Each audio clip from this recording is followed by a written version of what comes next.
이 칼슘이 얼마나 우리 몸에 중요한지, 아마 칼슘은 뼈 이렇게 아주 등식이 정해져 있는 걸로 모두들 알고 계세요. 그런데 칼슘이 얼마나 중요한지 한번 비디오 통해서 한번 이용해 보여드릴게요. 칼슘이 실제 근육 운동에 어떤 역할을 하는지 확인했다. 쥐의 심장에 칼슘이 함유되어 있는 용액을 주입해주자 심장이 계속 뛰는 것을 확인할 수 있다. 그러나 칼슘이 전혀 들어있지 않은 용액을 주입해주자 심장이 멈춰버렸다.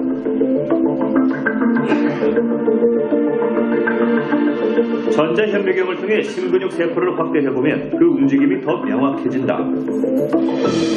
칼슘 용액이 주입될 때의 세포는 활발하게 수축 이완 운동을 하지만 칼슘이 없는 용액에서는 세포가 움직이지 않았다.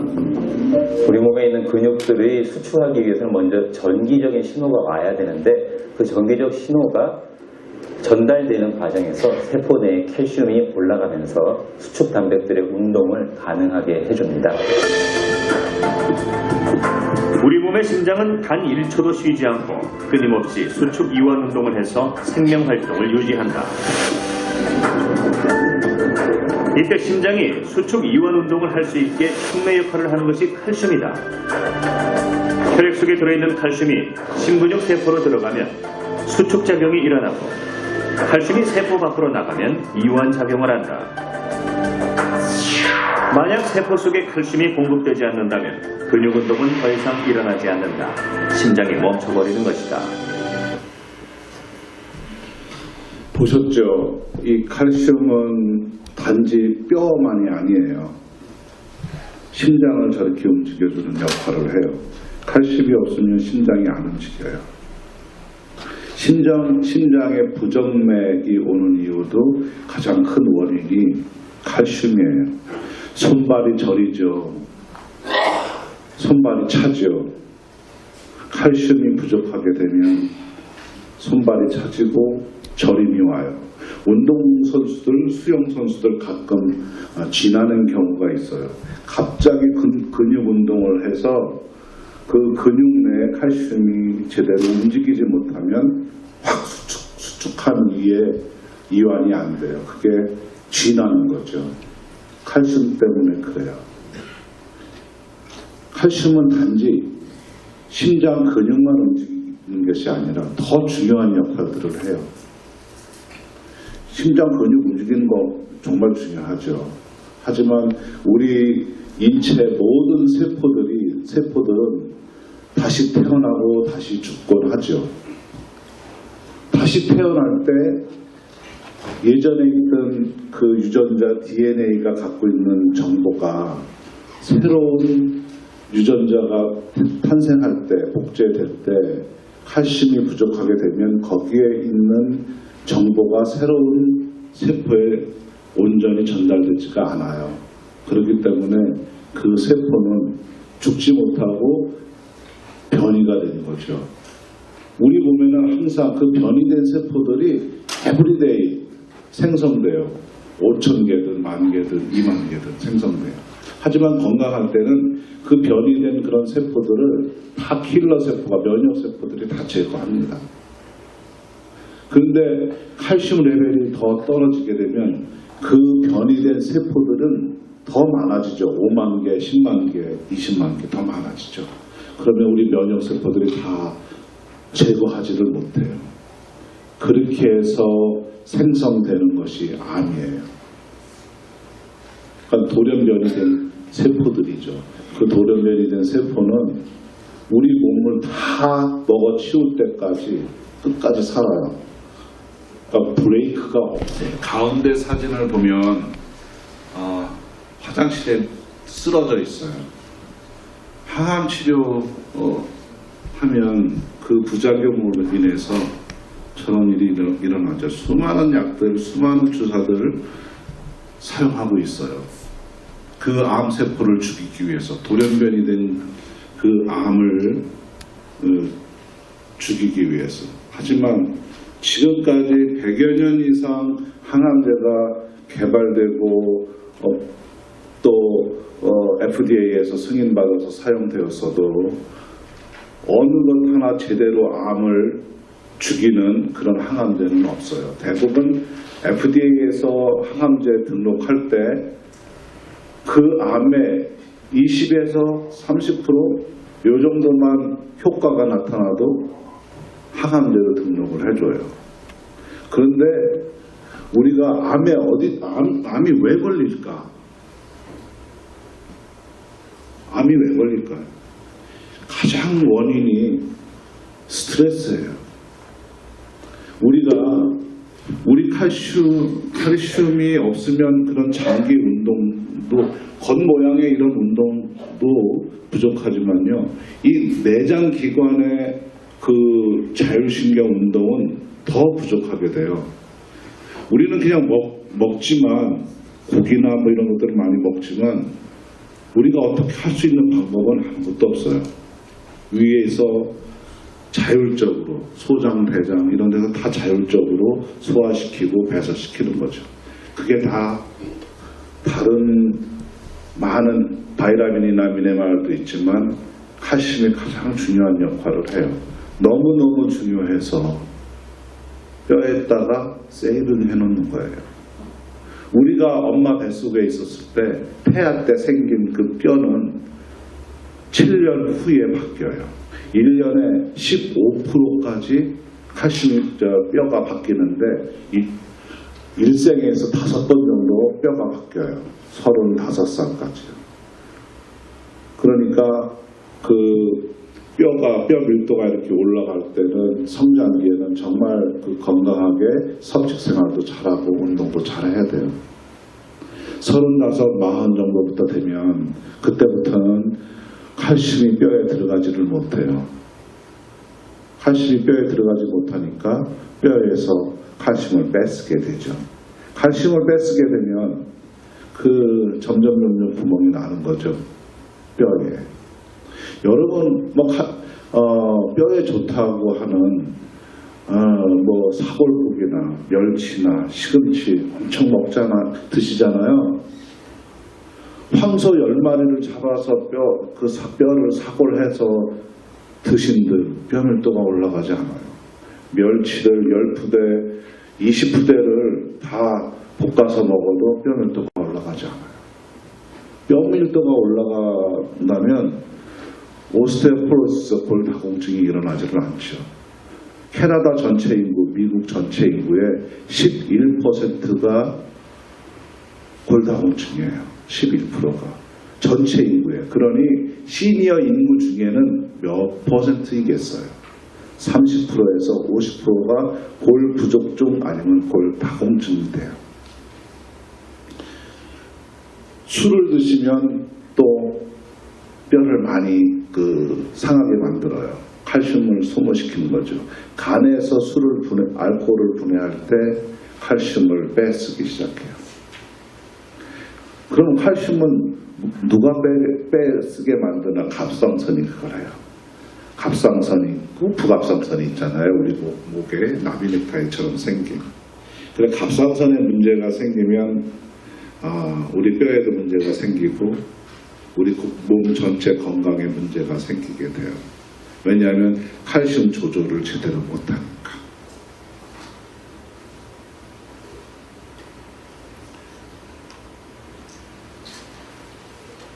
제가 그래서 그런데도 불구하고 칼슘 보충제를 많이 드시잖아요. 아마 집집마다 식탁 위에 칼슘 보충제 한두 병씩 없는 집은 거의 없을 거예요. 그리고 여성분들은 보면 폐경기 지나면 또 칼슘 보충제 항상 의사들이 복용하라고 그렇게 하죠. 그런데 그거는 바이타민 D가 있어야만 칼슘이 흡수가 되는데 어떻게 그렇게 흡수가 돼도 왜 뼈는 움직일지 모를까, 점점 사라질까, 거기에 대해서 설명 한번 드릴게요.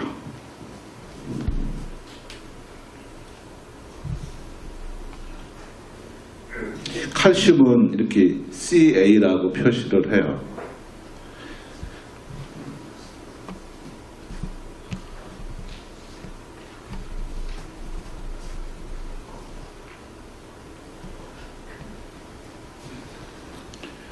저 같은 경우는 82kg 되거든요. 그러면 피를 다 빼면요. 500, 그러니까 한 5리터 정도가 돼요. 피를 다 빼면. 그러면 혈액 안에 5리터가 제가 있어요. 제 체중에. 물론 체중이 낮으면 조금씩 작아지죠. 5리터 안에 이 칼슘이 얼마나 들어있을까요? 5리터 안에. 우리가 칼슘 이제 이렇게 복용할 때 보면 500mg, 1000mg 그렇게 있어요. 타블렛이. 그런데 이 5리터 안에는 칼슘이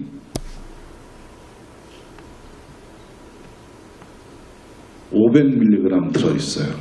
5리터 안에. 그러니까 엄청 작은 양을 녹여놓은 거나 마찬가지예요. 우리 혈액 내에.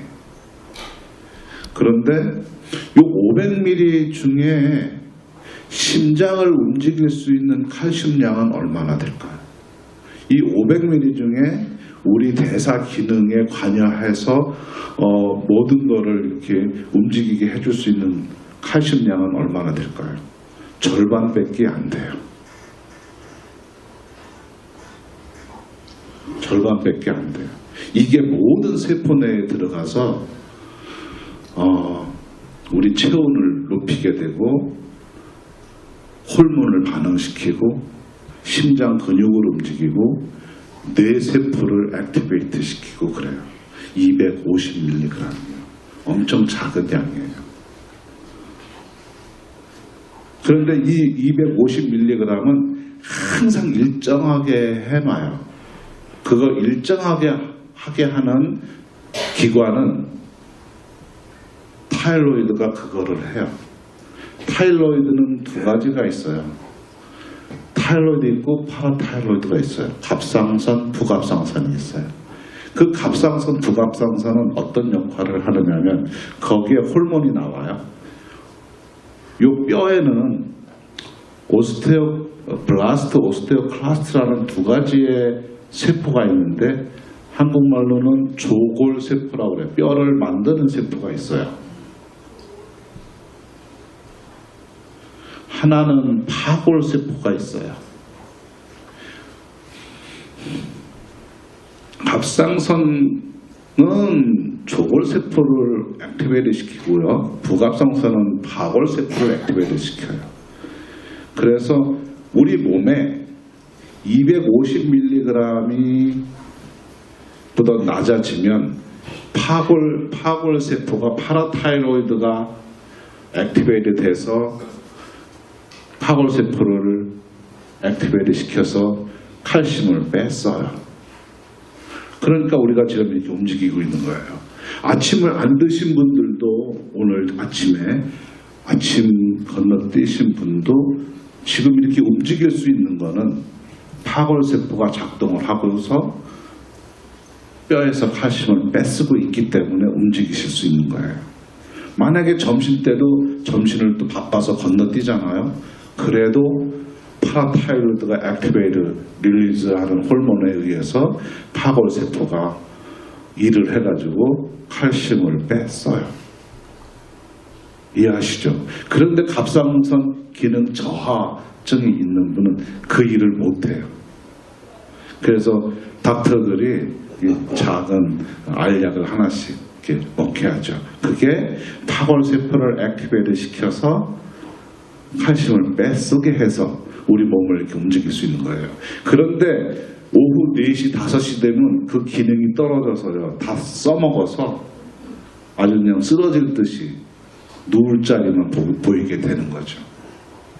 그러니까 적당하게 운동을 해야 돼요. 적절하게 노동을 적절하게 해야 되죠. 갑상선 기능 저하증 있는 분들은. 근데 물론 우리도 배가 고프면 힘이 없어요. 역시 칼슘이 부족하게 되니까 운동을 할 수가 없는 거죠. 그런데 우리가 이제 칼슘을 드시잖아요. 1000mg을 드셨다고 해요. 근데 1000mg이 다 흡수되지 않아요. 5% 흡수하시는 분이 있고 10% 흡수하시는 분이 있고 15% 흡수하시는 분이 있어요. 뭐 제약회사에서 건강식품 회사에서 우리 칼슘은 흡수율이 높다 이러면서 광고들 많이 해요. 그런데 어쨌든 간에 100mg, 1000mg의 타블렛을 하나를 드셨어요. 거기에 바이타민 D도 같이 있어요. 그 10%만 흡수됐다고 봐요. 그러면 10%의 칼슘이 십이지장에서 흡수가 돼요. 그런데 바이타민 D는요, 중요한 건 단백질하고 이렇게 바인드가 되어 있어요. 단백질하고 바인드가 되어 있어요. 그래서 그것이 약 한 200mg 정도가 단백질형 칼슘이에요. 우리 몸에. 그 단백질형 칼슘은 제가 이렇게 표기를 할게요. 이 이온 칼슘은 이렇게 표기를 하고요. 단백질형 칼슘은 운동을 하지 않으면 절대 이게 안 떨어져요. 그래서 아이오나이즈 칼슘이 안 돼요. 운동을 하면 단백질이 떨어져서 단백질은 에너지로 쓰고 칼슘은 근육을 움직이는데 사용되어져요. 자, 여기 1000mg을 먹었는데 그러면 10%만 흡수됐다고 봐요. 그러면 100mg이 흡수됐어요. 그러면 혈중의 단백질형 칼슘은 200mg인데 다시 100mg가 늘어났어요. 운동을 하지 않으면 이 칼슘은 전혀 사용 불능이에요. 그냥 배설할 수밖에 없어요. 이 이온 칼슘의 양은 조금만 늘어나도 에너제틱해요. 근데 연세 드시면 운동한 만큼 이 칼슘을 소모하니까 적어도 뼈에서는 안 뺐어요. 적어도. 그러니까 연세 드신 다음부터는 잘 섭식하시고 칼슘을 운동을 잘 하시면 최소한은 뼈에서 뺏으지는 않아요. 근데 이제 막 제대로 그렇게 생활하시는 분이 그렇게 많지 않잖아요. 또 금식도 또 하시고. 그러니까 뼈에서 뺐어요. 어쨌든. 그래서 이제 이래저래 어떤 40살이 넘으면 이렇게 뼈가 점점 약해지는데 여성분들은 50 정도 되면 다 폐경이 되잖아요. 폐경이 되면 에스트로겐 호르몬이 낮아져요. 그러면 그때서부터는 1년에 약 3%씩 뼈가 줄어들기 시작해요. 아마 여기 계신 분도 키가 줄어들으신 분들도 많이 계실 거예요. 뼈가 3%씩 줄어들어요. 그러면 닥터한테 가면 뭐라고 그러냐면 골다공증이라고 약 먹어야 된다고 그래요. 지금까지 수많은 골다공증 약 치료제들이 많이 나와 있어요.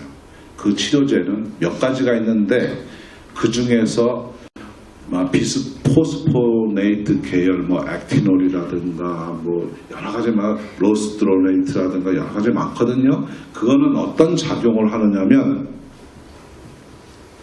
이 파골 세포를 꼼짝 못하게 만드는 역할을 해요. 움직이지 못하게 뼈에서 칼슘이 못 빠져나오게 만들어요. 그래서 뼈를 유지를 시키는 거죠. 모든 골다공증 치료제는 뼈 밀도를 올리는 것이 아니라 뼈 밀도를 유지시키는 데 목표로 해요. 그렇지만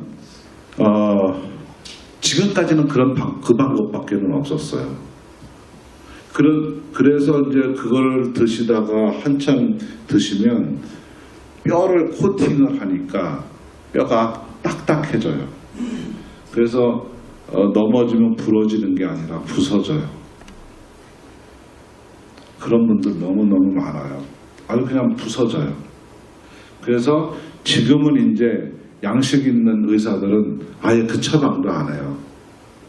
그냥 섭식 잘 하시고 운동도 좀 하시고 그래요.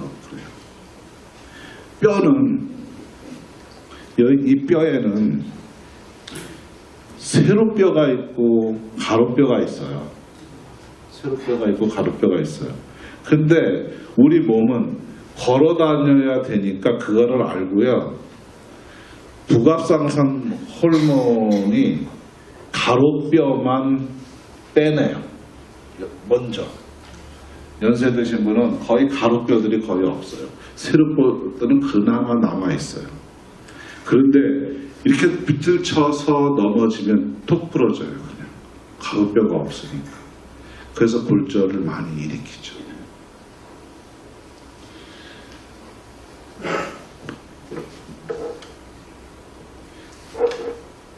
이제 우리 몸에 그렇게 이제 그 칼슘들을 이렇게 소모를 하다 보니까 칼슘이 모자라게 되는 거죠. 이렇게 세포 내에 칼슘들이 모자라게 되는 거예요. 모자라게 되니까 점점 이제 어디가 아파지기 시작하는 거죠. 우리 모든 식품들은 탄수화물이나 단백질이나 이렇게 섭식하잖아요. 그럼 그게 당으로 바뀌어요. 포도당으로 바뀌어요. 그 당은 우리 세포 내에서 우리가 호흡하는 이산화탄소하고 물하고 그리고 에너지로 바뀌게 돼요. 그냥 포도당이 이게 산소죠. 산소라고 하고요. 포도당이 산소하고 세포 내에서 결합을 하면 이 이산화탄소가 나와요. 그 다음에 물이 나와요. 그 다음에 에너지가 나와요. 그런데 산소가 부족하게 되면 이 작용이 안 돼요. 산소가 부족한 거는 칼슘이 떨어져서 그래요. 칼슘이 떨어지면 산소가 부족해져요. 암 환자분들은 정상인에 비해서 3분의 1 산소 공급량이 3분의 1밖에 안 돼요. 그러다 보니까 에너지가 많이 없어져서 체온이 낮아지는 거죠. 암 환자분들은 대부분 체온이 36도 이하예요.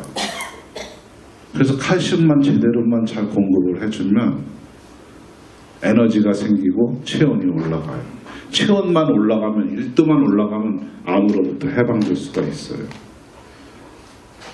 그런데 거기에다가 독약을 쏟아붓고 있잖아요. 항암제라는 키모테라피 독약을 쏟아붓고 있잖아요.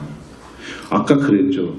간에서 그런 독약들을 분해를 하는데 칼슘 소모가 엄청 많아진다. 칼슘 소모가 많아지니까 점점 다른 정상 세포들도 더 안 좋게 되는 거죠. 그러면 그 정상 세포들도 유전자들이 변이가 돼요. 우리 몸에 어렸을 때는 유전자가 생 기계로 설명드리면 컵을 이렇게 막 이런 것들을 이렇게 생산하잖아요. 10만 개, 100만 개까지 생산하면 그때서부터는 이런데 뭐가 이렇게 잘못된 것들이 생기게 돼요.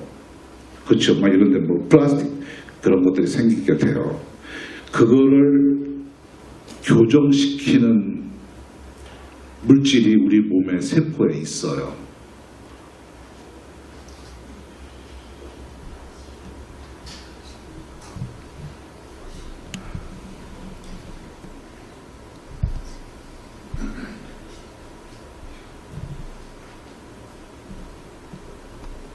그게 P53이라는 단백질이에요.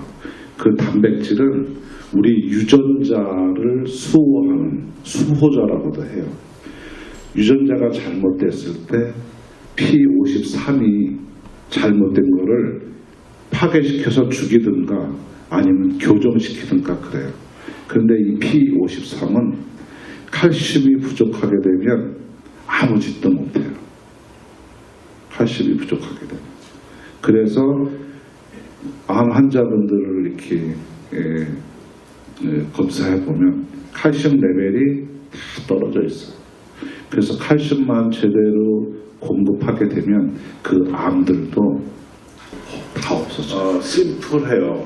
우리 몸의 모든 세포에 칼슘을 제대로만 올려주면 우리 몸에 문제가 없어요.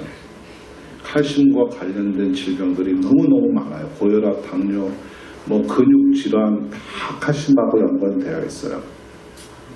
이제 나이가 들어서 뼈가 삭아지니까 칼슘을 더 이상 공급을 못 받게 되니까 이제 우리가 이렇게 연한대로 살게 되는 것 같아요. 덴마크에서 35,000명을 그 35년 동안 추적 조사를 했어요. 여자 17,000명, 남자 13,000명인가 이렇게 추적 조사를 했어요. 50대의 뼈가 건강한 분하고 건강하지 않은 분하고 추적 조사를 했는데요. 평균 건강한 분이 11년 6개월을 더 사신 거예요. 암 환자분들을 뼈 밀도 검사를 하면 암 환자분들은 뼈 밀도가 다 나빠요. 암세포에는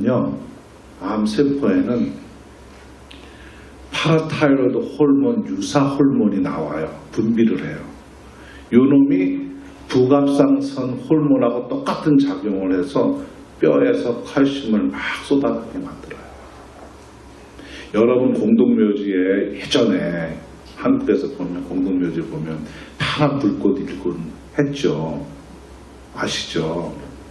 우리 뼈는 칼슘만 들어있지가 않아요. 뼈가 빠져나올 때 그 인이라는 물질도 같이 빠져나와요. 우리 뼈는 칼슘만으로 이루어진 게 아니라 칼슘, 인, 팻, 또 다른 미네랄들이 이렇게 같이 조합돼서 이루어져 있는데 가장 많은 양이 칼슘하고 인이에요. 자, 어렸을 때 청년 때는 아침에 굶고 막 일하잖아요. 그럴 때 요 칼슘이 100ml가 필요했어요. 오전에. 그러면 오전 동안에 뼈에서 100ml만 빠져나와요. 오전에 100ml만 빠져나와요. 그런데 나이가 들면서 연세 드시면 100ml만 안 빠져나와요. 너 조금 이따 더 필요할 거지. 그래서 110이나 120ml가 빠져나와요. 또 오버해서도 빼는 거죠. 그런데 사용은 100ml밖에 안 했어요. 그 10ml는 어떻게 될까요? 독약 칼슘이에요. 그 칼슘은. 그래서 콜레스테롤하고 잘 결합을 해요. 혈관에 다 석회질로 만드는 역할을 해요. 혈관에 쌓이게 만들어요. 그래서 동맥경화 생기게 하죠. 그리고 심장에 쌓이기도 하고 근육에 쌓이기도 하고 그래요. 근육 50견이다 뭐다 그런 분들, 물론 인대가 늘어나서 통증을 느끼는 분도 있지만 거의 절반은 석회 물질이 쌓여서 통증 느끼는 분이 많아요. 거의 절반 정도 그렇게 돼요. 연세가 그러니까 굶으면 안 된다는 거죠. 먹기만 하면 그래도 오전에 움직일 때 사용되어지는 그 칼슘은 뼈에서 뺏쓰지 않는데 만약에 공급이 안 되면 뼈에서 뺏을 수밖에 없잖아요. 근데 뼈에서 그 양만 빼면 되는데 그 양을 못 빼고 오히려 무뎌지면서 더 많은 양들을 빼게 돼요.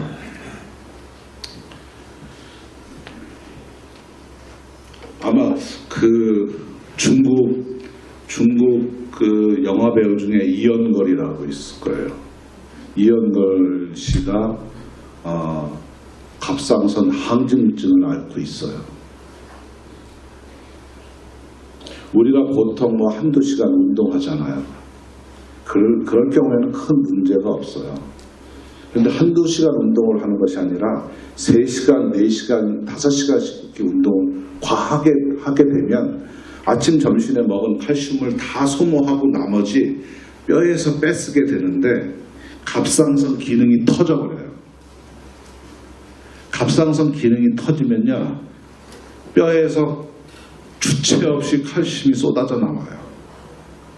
이연결 씨가 갑상선 항진증으로 60, 70대 노인으로 바뀌었어요. 그 사진이 어디 있을 텐데 인터넷에. 의사가 5명이 붙어 있어요. 그거 해결할 수가 없어요.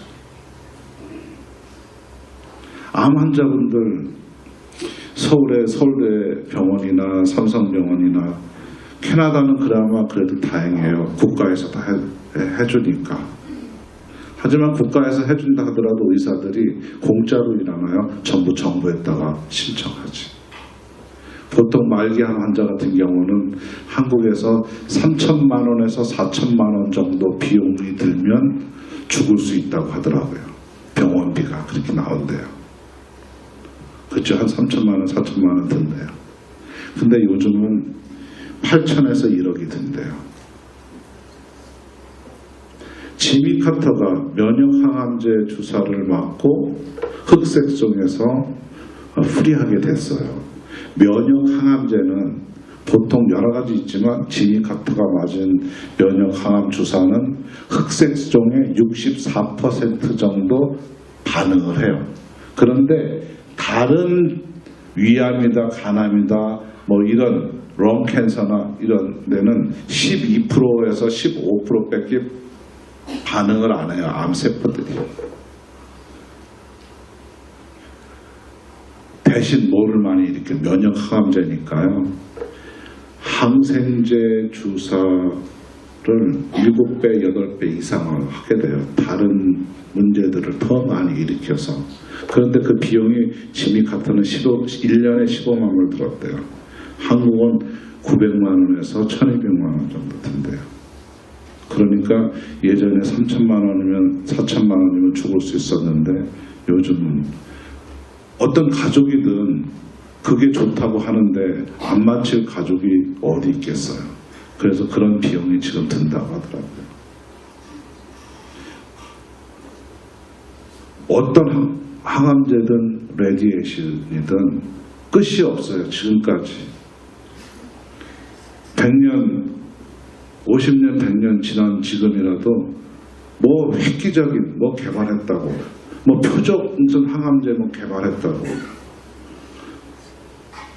끝이 없어요. 그저 제약사들 배를 부르게만 만들어주는 역할을 하는 거죠. 그게 다 정부하고도 관련되어 있고 보험사, 의료 시스템들하고도 이렇게 관련되어 있어요.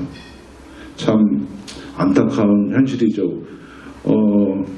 최소한 병원의 의사가 되면 병원의 수익을 많이 일으키게 만들어줘야 되잖아요. 병원 의사 입장에서는 월급을 30만 불, 50만 불 받아가려면. 만약 환자들한테 이렇게 처방을 하지 않으면 병원이 이렇게 운영될 수가 없잖아요. 그러다 보니까 그런 악순환들이 계속 되어지는 거죠. 그래서 암세포는 브레이크가 없는데 그 암세포를 스탑시킬 수 있는 방법은 제가 여태까지 연구한 바로는 칼슘이면 거의 다 스탑된다는 거죠. 엊그저께 한 사람이 발표를 하는데 설암이 걸렸어요. 그래서 한번 임상을 해본다고. 설암은 보통 고통을 수반하고 말기에는 임파선을 타고 폐까지 들어가요. 그리고선 사망하죠. 근데 칼슘을 주입을 하니까 한 달 만에 다 네거티브로 바뀐 거예요. 다시 스탑시키니까 다시 임파선까지 내려가는 거예요. 그래서 이 칼슘이 모든 세포 내 칼슘의 레벨을 올려주면 건강을 제대로 찾을 수 있겠다. 그래서 뼈의 건강이 정말 우리 전체의 삶의 90% 이상 그 건강을 책임지는 게 칼슘이 아닌가 그렇게 판단을 해요, 제가. 그래서 칼슘만 제대로만 섭취하면 건강에 아주 연한까지 사실 수 있다. 그 전에 힘들지 않게 사실 수 있지 않겠나 하는 생각을 또 해봐요. 최근에는 칼슘 브로커라고 해요. 칼슘을 차단하는 그런 약제들도 개발돼서 병원에서 사용되어지고 해요. 우리가 이렇게 딱 때려서 아픔을 느끼는 것도 신경 전달이 되기 때문에 아픔을 느끼는 거예요, 뇌에서. 그것도 칼슘이에요. 칼슘이 없으면 아픔을 못 느껴요. 그래서 칼슘 브로커, 그러니까 칼슘 브로커를 주사하면 칼슘이 차단되기 때문에 수술할 때 안 아프게 마취 효과를 나타내는 거죠. 그래서 그 신경 전달도 칼슘이 해요. 근육의 신경 전달도 마찬가지죠. 칼슘이에요. 근육 저림이라든가 근육에 힘이 빠지는 거, 루게릭이라든가 또 MS, 멀티플 실러로스, 근육 경화증, 서양 사람들한테 많이 나타나요. 칼슘이 근육 내에 부족하게 되면 그런 근육이 경직되고 섬유화되고 하는 그런 그 질병들을 앓게 돼요.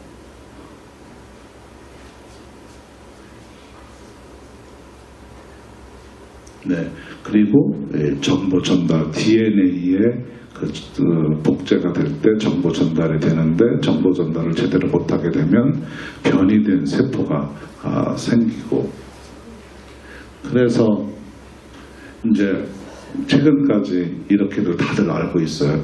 바이타민 D, 모든 칼슘제에는 바이타민 D 이렇게 같이 함유되어 있어요. 그게 시장에서 흡수가 되는데 모든 그런 회사들이 우리 칼슘은 흡수가 잘 된다라는 뜻은 뼈까지의 흡수가 아니라 혈중까지의 얘기를 말하는 거예요.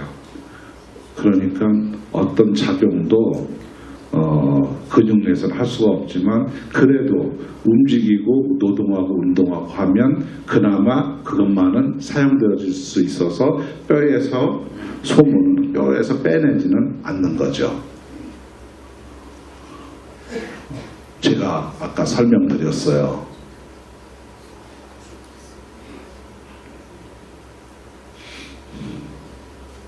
암덩어리가 있으면요, 그 암덩어리의 암세포는 한 종류가 아니에요. 한 종류면요, 항암제 하나 제대로 개발해서 그 종류에 딱 맞게 표적적으로 해서 그 암세포를 죽일 수가 있어요. 그런데 그 미국 암학회에서 발표한 거에 의하면 유방암 한 군데만 해도 수십만 가지의 암세포가 종류가 다르게 있어요. 그래서 항암제를 집어넣으면요, 싹 오므라드는 놈도 있고 숨는 놈도 있고 별의별 놈들이 다 있어요. 얻어맞고 바로 죽어 나자빠지는 놈도 있고 그래요. 자, 저 덩어리, 파란색 안에 저 덩어리 안에 수많은 암세포들이 있는데 보통 아까 그랬죠. 항암제는 암세포의 20에서 30%만 효과 있으면 항암제로 등록해주고 인정해준다.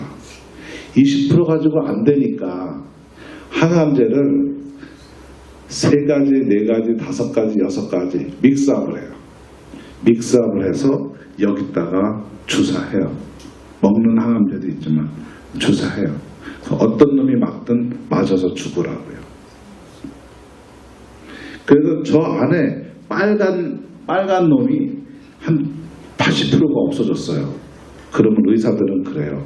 럭키하다고, 이 항암제가 잘 맞는다고 그래요. 그래서 그 항암 스케줄은 보통 6번을 해요. 그리고 또 다른 항암제를 할 때 그 항암제로 12번을 하는데 그 6번에서 항암제가 제대로 잘 안 들으면 다른 항암제로 바꾸죠. 그 밴쿠버에서 대장암 말기에 저를 찾아온 분이 있었어요. 저하고 같은 나이였죠. 한 7, 8년 전에요. 대장암으로. 그래서 제가 그랬죠. 한번 트라이 해보겠냐고. 그래서 제가 이제 그때는 뭐 처음 개발 단계였었고 임상 단계였었으니까 드렸어요. 2시간 동안 키모를 받고요. 병원을 걸어나간 사람은 여태까지 못 봤다고 oncologist가 그러더래요. 어떻게 그렇게 쌩쌩하게 돌아다닐 수가 있냐고. 도대체 뭐 먹느냐. 정말 건강하게 키모를 받고 있었어요. 저는 6번만 받고 받지 말라고 그랬죠. 그런데 이제 이것도 믿고 싶고 저것도 믿고 싶고 하니까 의사 말을 믿고 12번 이상을 받게 됐어요. 그분이 어떻게 돌아가시게 됐냐면 암 때문에 돌아가시지 않았어요. 항암제 때문에 돌아가셨어요. 항암제를 투여를 하면 우리 몸 안에 있는 점막이란 점막은 싹 없애버려요. 그래서 위점막, 장 점막을 다 없애버려요. 장이 하늘하늘하게 얇아져요. 콩국수에 들어있는 오이 썰은 재채기 하면서 그 오이가 장을 뚫은 거예요. 그래서 장천공으로 그래서 사망했어요. 그러니까 암으로 죽은 게 아니라 항암제로 죽은 거예요. 대부분 암 환자분들은 암으로 돌아가시는 게 아니라 항암제로 돌아가세요. 항암제로 더 빨리 돌아가세요. 암은 그냥 저렇게 동그랗게 있지를 않아요. 개처럼 다리를 뻗어 있어요. 수술을 한다 하더라도 다 뻗어 있는 게 어디까지 뻗어 있는지 다 도려낼 수가 없어요. 수술한 다음에 방법은 키모하는 거예요. 다시 나머지 죽이는 거죠.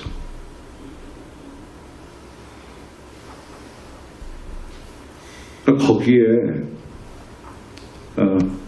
그런 항암제를 이렇게 하게 되면 칼슘 레벨이 떨어질 수밖에 없고, 그런 새로운 쌩쌩한 그런 정상성인 세포가 다시 복제될 수가 없어요. 대장암이라고 의사 진단을 받았어요. 그래서 수술 날짜를 잡아서 2달 후에 수술하자, 1달 후에 수술하자 하잖아요. 그런데 배를 열었어요. 간에도 있고 위에도 있어요. 그러면 의사들은 뭐라고 그러냐면 전이 됐다고 그래요. 그 사이에 전이 됐다고 그래요. 절대 전이 된 게 아니에요. 나올 때 나온 거예요. 이미 칼슘 레벨이 떨어져 있으면 어디건 튀어나오게 되어 있어요. 그런데 의사들은 전이 됐다고. 전이 된 게 아니고 나올 때 나온 거라고. 늦게 좀 나온 거라고. 말기암 환자 같은 경우는 우후 죽순으로 생겨요. 그러니까 토양이 그렇게 된 거예요. 몸이 그렇게 된 거예요. 끔찍하잖아요. 그걸 이제 의사들은 더 이상 이제 못하겠다고 그래요. 뼈까지 다 전이 되고 그러면 방법이 없어요. 그리고 이제 항암 치료할 때 피검사해요. 면역세포 백혈구가 얼마나 제대로 있는지, 항암을 받을 수 있는 그 체력이 되는지 안 되는지. 왜냐하면 항암제를 투여하면 백혈구가 면역세포가 다 낮아져요. 낮아지면 문제는 뭐냐면 다른 바이러스에 걸릴 확률이 엄청 높아지는 거예요. 그러면 암으로 죽는 게 아니라 합병해서 더 빨리 일찍 사망하는 거죠. 그렇듯이 병원에 가서 이렇게 진단받고 거의 다 대부분 거기에 얽혀 매이게 되면 병원 생활하다가 말년을 보내게 되는 거죠. 우리 치매도 그래요. 뼈가 건강한 사람은 치매에 덜 걸려요. 그런데 미국 신경학회나 그 존스 홉킨스 하버드대 다 결론은 그거예요. 우리 두뇌의 해마세포를 공격하는 것은 칼슘이에요. 우리가 먹어서 섭취해서 흡수된 칼슘이 우리 해마세포를 공격하는 게 아니라 뼈에서 나온 칼슘이 해마세포를 공격해요. 그래서 점점 기억력을 잃어가게 되는 거죠. 알츠하이머, 파킨슨 디지즈 모든 그런 질병들이 거의 대부분 질병들이 한 150여 가지 질병들이라고 해요. 칼슘 부족으로 일어나는 질병들이에요. 그만큼 중요해서 너무너무 중요해서 칼슘을 뼈에 저장시켜 놓는 거죠. 지금 한국에서 캐나다에서요. 신생아의 혈액 검사를 하면 49%가 칼슘 결핍 아이로 태어나요. 49%가. 그 칼슘 부족한 아이들 중에 7명은 회복을 해요. 엄마 젖을 먹고 회복을 해요. 하지만 시리어스하게 결핍된 아이 3명은 회복을 못해요. 그러니까 뱃속에서부터 문제인 거죠. 그러면 아이들, 장애 가진 아이들 자폐나 다운 증후군이나 ADHD나 요즘 점점 많아져요. 예전에는 제가 50대 이후만 뼈 밀도를 측정을 해드렸어요. 근데 요즘은 20대 아가씨들도 제가 뼈 밀도를 측정해드려요. 뱃살 1인치 키운 다음에 결혼하라고 그래요. 섭식 그 다이어트가 치명적이에요. 그 아가씨들한테. 아기가 생기면 그 뼈를 만들어야 되잖아요. 오케이. 뼈를 둘 때 쳐요. 뇌세포를 만들어야 되잖아요. 뇌세포의 DNA가 계속 멀티플리케이션이 돼야 되잖아요. 아까 뭐라 그랬어요? 멀티플리케이션 제대로 되려면 칼슘 레벨이 올라가 있어야 돼요. 정상이어야 돼요. 그 내려가면 멀티플리케이션이 잘못되는 거죠. 결함이 생기는 거죠. 그러면 어쩔 수 없이 멘탈 프로블럼 있는 아이가 생길 수밖에 없어요. 엄청 중요해요. 임신 중에 약을 먹는 거는, 임신 중에 약을 먹는 거는 폐한테도 문제가 있지만 그게 칼슘 소모를 엄청나게 많이 시켜요. 그런 약들이. 불임 부부도 많잖아요. 남자들의 정자를 둘러싸고 있는 정액 내에 칼슘 레벨이 떨어져 있으면 정자가 남자를 찾아가지를 못해요. 그건 이미 학회에 이미 알려진 바예요. 칼슘이 남자가 어디 있는지 알려줘요. 정자 머리에. GPS 기능을 해요. 너무너무 중요해요. 그건 남자들, 여자들만의 문제, 불임은 옛날에 여자분들이 문제가 있다고 막 그랬지만 요즘은 남자들한테 엄청 문제가 많아요. 대한민국 국군 사병을 1등병, 2등병을 10여 년 전에 보건부에서 정자 수를 측정해 본 적이 있었어요. 남자는 한번 사정을 하면 1억에서 2억의 정자가 나와요. 한번 사정할 때. 요즘은요, 요즘 젊은 사람들은 3천만 마리밖에 안 돼요. 그러니까 차병원이나 이런 데서 그 3천만 마리를 몇 번 모아요. 몇 번 모아요. 1억 5천만 마리 모아서 인구 수정하잖아요. 그 지경이 됐어요. 다른 것들도, 다른 영양소, 바이타민, 미네랄 이런 것들도 아주 중요하지만 칼슘은 너무 중요하니까 하나님이 우리는 전부 다 뼈에서 태어난 거나 마찬가지잖아요.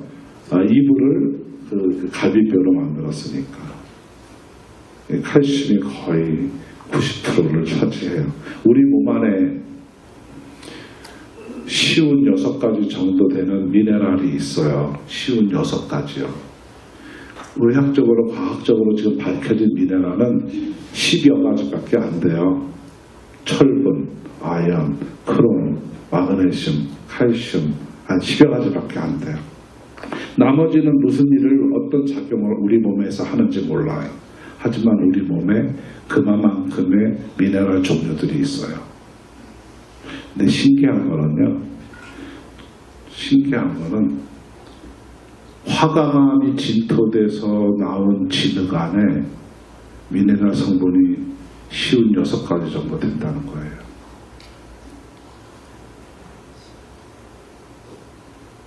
정말이에요.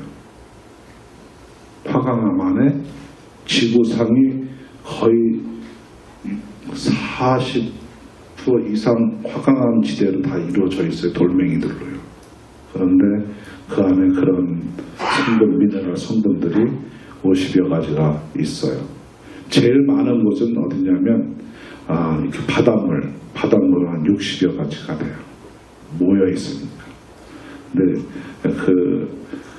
우리 몸에 가장 그래도 메이저를 차지하고 있는 게 철분, 칼슘인데 그 칼슘이 그런 중요한 역할을 해서 우리 뼈 안에 저장해 놓고 사용하게 되는데 그 칼슘이 부족하게 되면 정말 그런 질병들을 그렇게 많이 일으킨다는 거죠.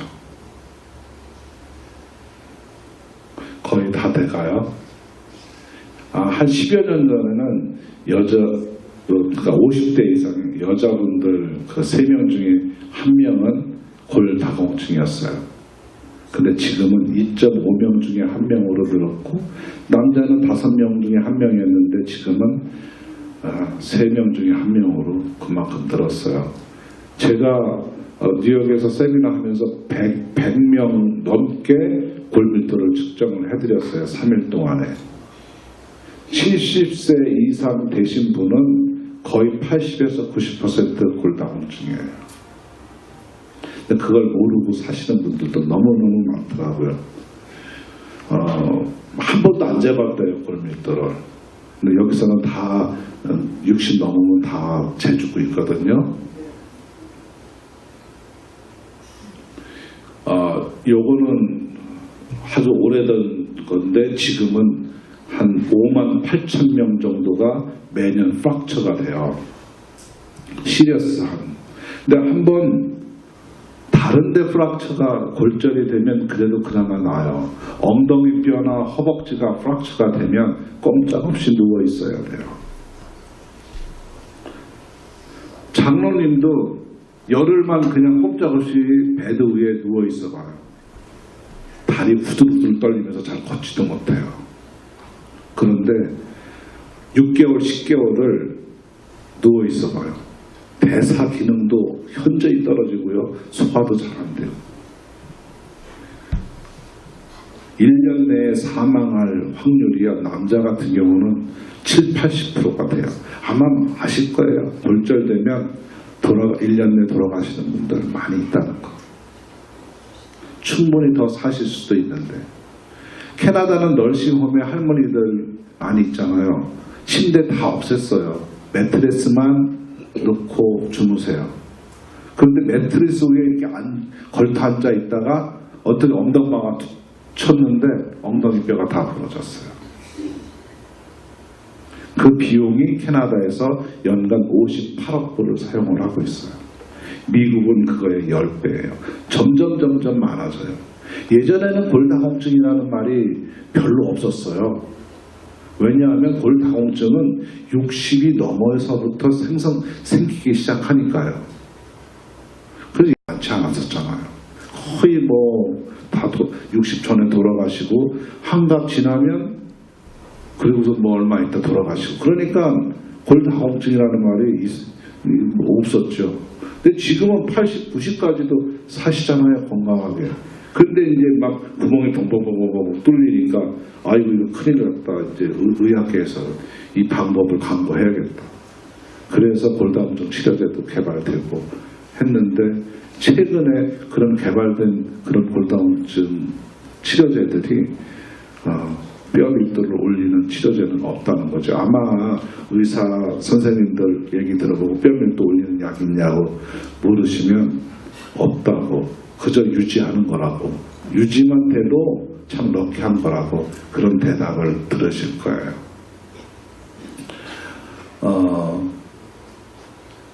제가 연구를 하면서 더 많은 자료들이 있는데 시간이 이제 없는 관계로요. 간단히 하고 끝나고 질문 받고요. 그리고 점심 식사하시고 그 다음에 제가 뼈 밀도를 측정을 해드릴게요. 여기 계신 분들 모든 분들 다 해드렸으면 좋겠는데 제가 측정하는데 3분 정도 걸려요. 한 분에. 근데 적은 인원이면 제가 상담도 해드리면서 이렇게 하곤 하거든요. 또 시리어스하게 몸이 많이 안 좋은 분들 이렇게 상담해드리고 어떻게 하시라고 상담해드리면 5분, 6분 막 이렇게 걸려요. 그러면 다른 분들도 라인업이 되니까 가급적이면 3분에서 3분 30초 내에 한 분 제가 이렇게 다 골밀도 측정해드리고요. 나머지는 혹시 제가 뵙고 돌아가더라도 궁금하신 거 있으면 연락 주시면 제가 해드릴게요.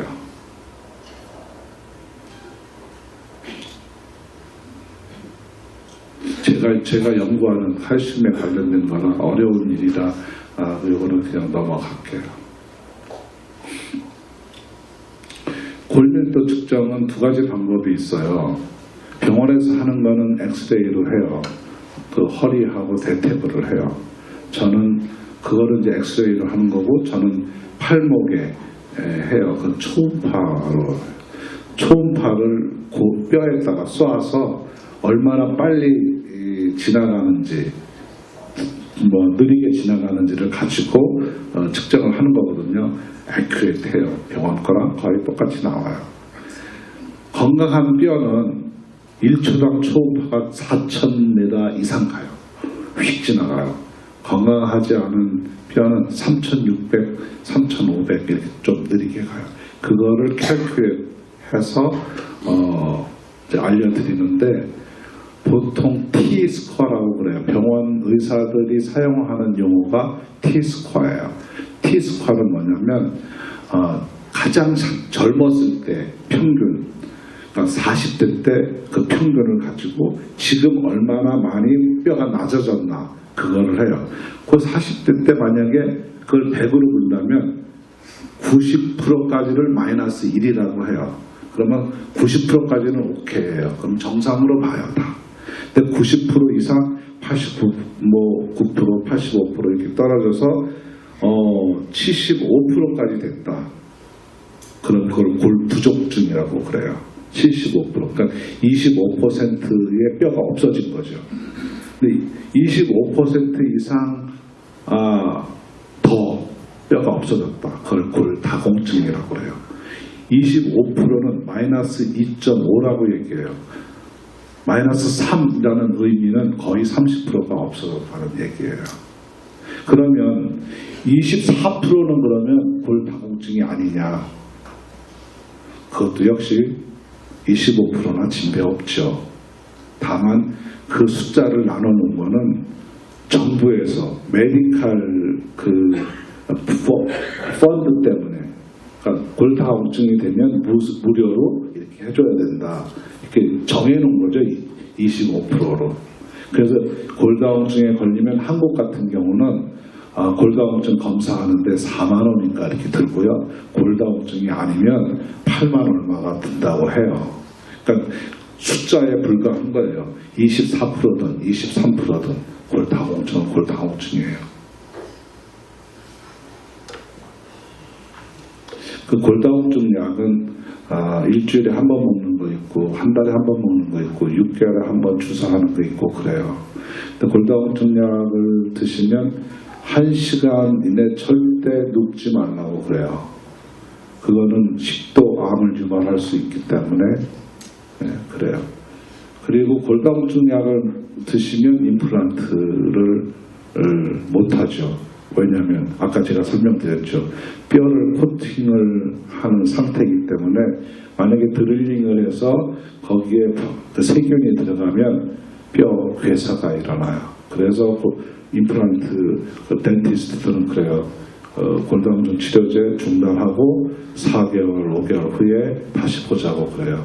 보통 뼈에 코팅된 그 비스포스포네트 계열의 약은 한 4개월, 5개월 가요.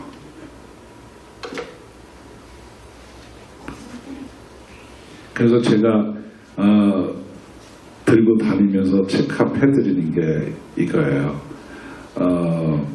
이제 이렇게 드시게 하니까 뼈 밀도가 점점 올라가는데 1, 2년 내에 올라가는 게 아니라 몇 개월 새에 정상을 회복해요.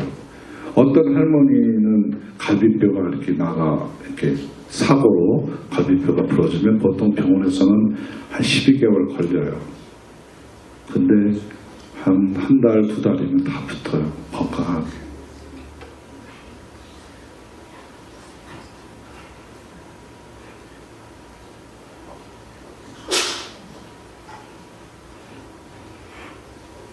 그래서 뼈가 건강해지니까 그래서 이제 암 환자분들은 제가 저는 이제 케미스트예요. 그 MD가 아니고.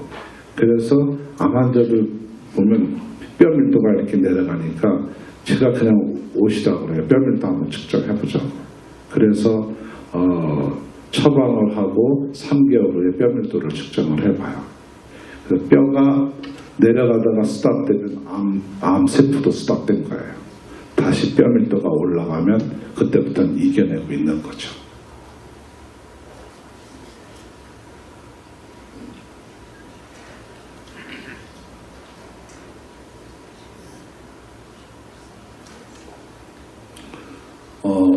이거는 부천의 성모병원에 있었던 아이인데 뼈 괴사증에 걸렸어요.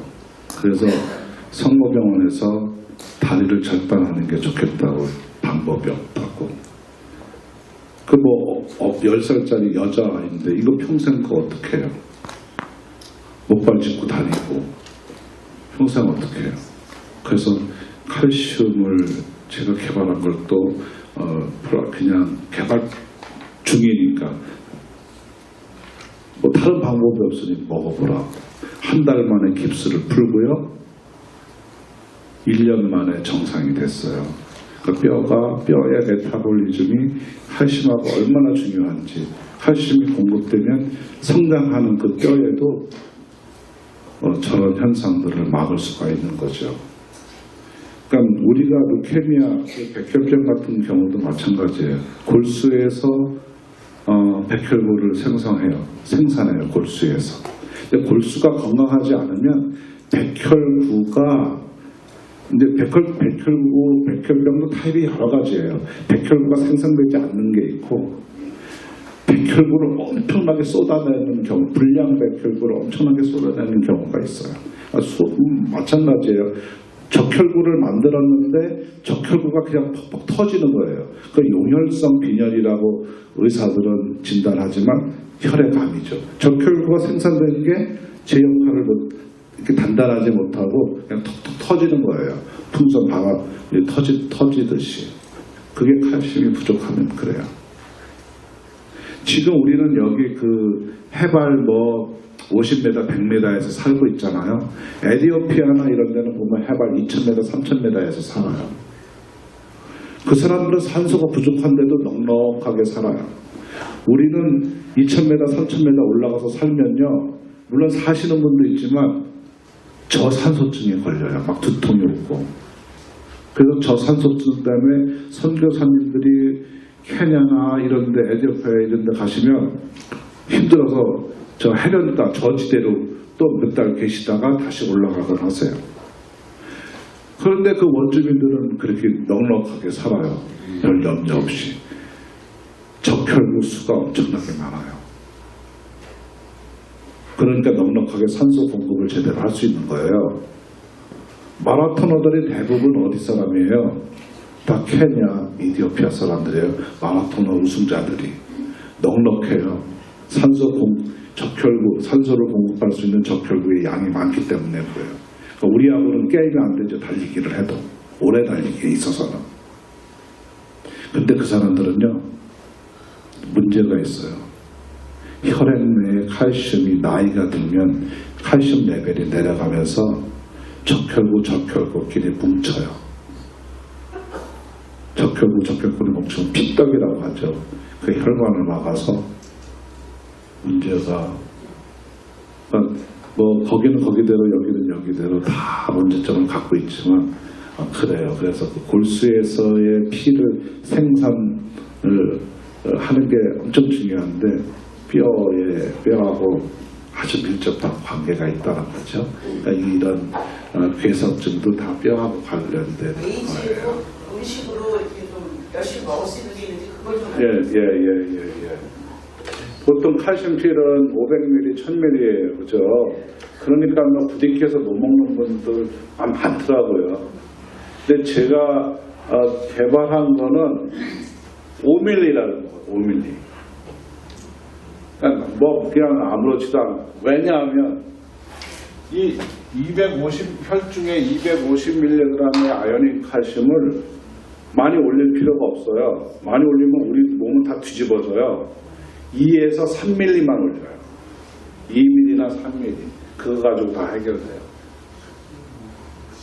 그러니까 뭐 500mg, 뭐 1000mg 그런 칼슘은 들어가지도 않고, 자, 소화 안 된 그런 90%의 칼슘. 그러니까 1000ml짜리를 먹었는데 100ml 흡수됐는데 900ml는 그냥 대변으로 나와야 되잖아요.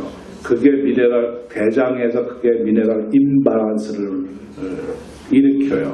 오히려 해롭죠. 그런 것들이. 우리 몸의 칼슘을 제일 관리하는 기관은 신장이 있어요. 신장. 신장이 칼슘을 리사이클링을 해요.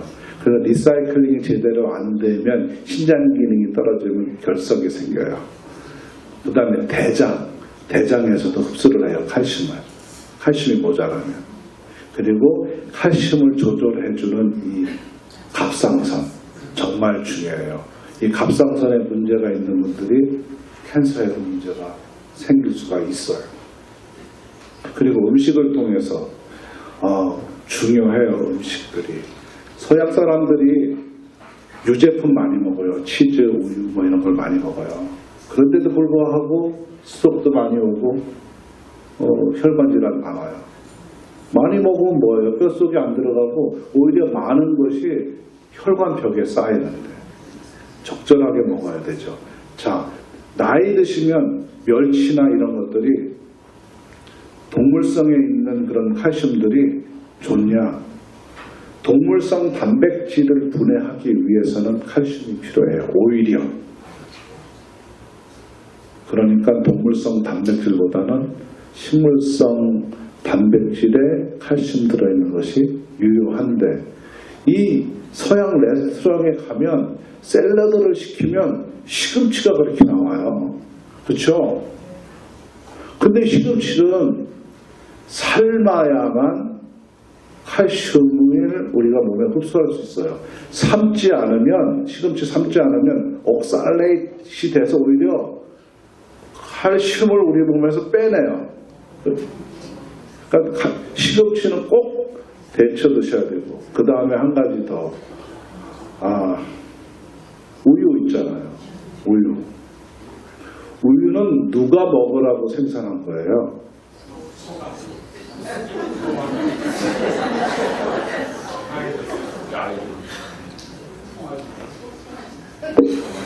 송아지만 먹게 되어 있어요.